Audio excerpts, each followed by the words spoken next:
Bonjour les badounettes. Bonjour. On revient sur la bad news 206 aujourd'hui consacrée à l'Australie. À 14 minutes 26, Davy mime un combat de kangourou en boxant avec ses poings parce que le kangourou l'a tué. Ah, parce que le kangourou l'a tué. Ah oui, voilà, c'est ça, bien Il l'a défoncé à mort.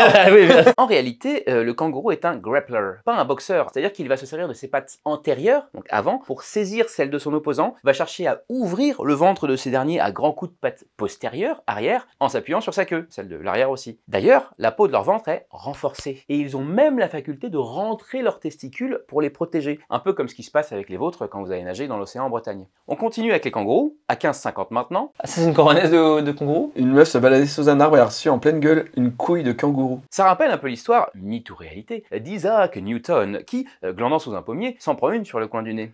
Et ni une ni deux, Eureka, la gravité, tous les objets en chute libre sont attirés par le centre de la Terre, l'attraction terrestre, tout ça. Donc oui, avec la couille de marsupial, c'est pareil. En moins glamour, en plus contemporain. Sauf que là, on en est sûr, c'est pas un mythe, puisque c'est une info, et c'est une info bad news qui plus est. Alors que, par exemple, toujours en Australie, et toujours dans le domaine de la science, l'eau qui s'écoule dans l'autre sens quand vous ouvrez la bombe de votre lavabo parce que c'est l'autre hémisphère que le nôtre, c'est des conneries. La force de Coriolis entre en jeu, c'est une force qui est due à la rotation de la Terre justement et qui dévie les corps en mouvement vers la droite dans l'hémisphère nord, donc chez nous, et vers la gauche dans l'hémisphère sud. Ok, mais c'est infime. Si vous avez deux lavabos identiques, l'eau s'écoulera de la même façon à Paris qu'à Canberra. Ah oui, parce que la capitale de l'Australie, c'est Canberra, pas Sydney.